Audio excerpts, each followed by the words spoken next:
All right. So one of the advantages to getting into a machine when it's your first machine is it's going to let you do more tasks, obviously. It's going to let you bid larger jobs, and it's also going to let you start bidding different things that you have not been able to bid before.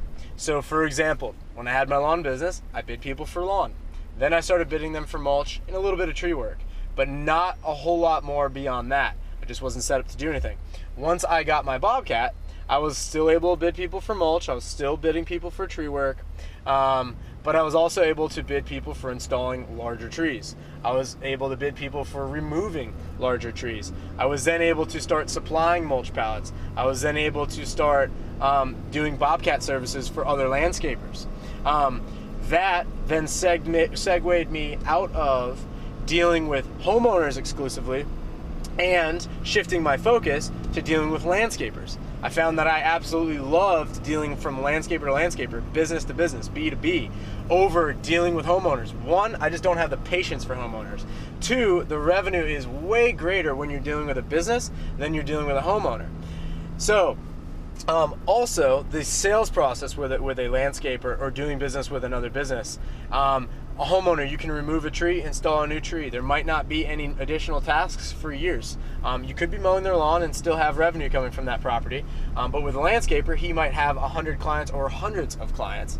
And so if he doesn't do Bobcat services or doesn't do whatever that you're now segueing into, you're now able to be his right-hand man for all those tasks. You've got one guy in the bucket. You know that he's going to refer you at least 4 to maybe 10, maybe even 20 times a year on different jobs. And now you're out going and starting to sell to landscaper to landscaper, which means you're segueing, you're moving up in the business world from selling from business to consumer. There's nothing wrong with that. A lot of companies have done really well with that. Apple has done very well with that.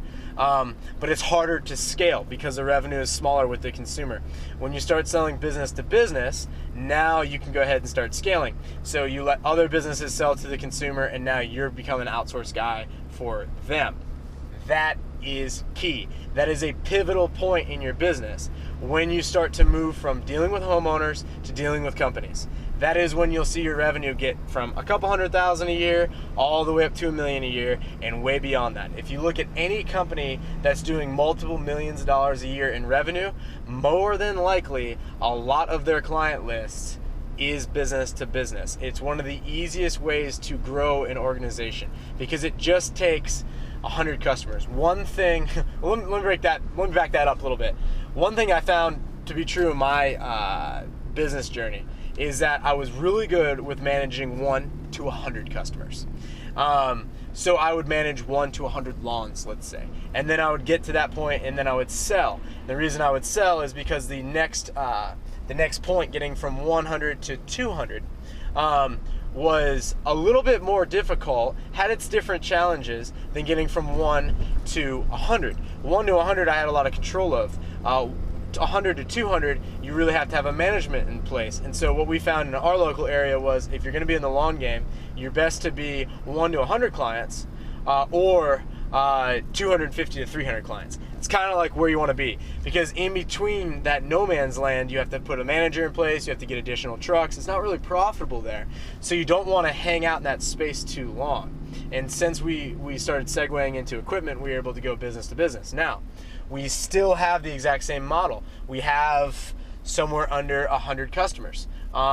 We probably have a lot more. We have a database of like 700 people that we've done work for, and the phone does still ring on a lot of those people, but it's very random. For the most part, we have 20 customers that we do 80% of our revenue with. Those are all businesses. We have 30 businesses underneath those businesses that we do the remaining 20% of our revenue with. All right, so now that you've bought your first machine or you're about to buy your first machine, you're going to be able to start networking with other people. And I would suggest networking with people who have the same problem you do. Somewhere where you now might have a comparative advantage. So if it's digging holes and now you own an auger and you've got a skid steer and you can set trees for them, you might be able to start bidding other landscapers to come out to their job site and start setting trees. That is a really smooth segue into selling and supplying them their trees. So this is a way that you can get into your own nursery or your own supply firm without actually having any supplies. So if you start out with a Bobcat, let's just say, all right, and I don't want you to make your decision on what type of machine you need based on what we run. And when I say Bobcat, I mean skid steer, track loader. I'm not necessarily saying Bobcat, because Bobcat, as far as a brand, pisses me off lately.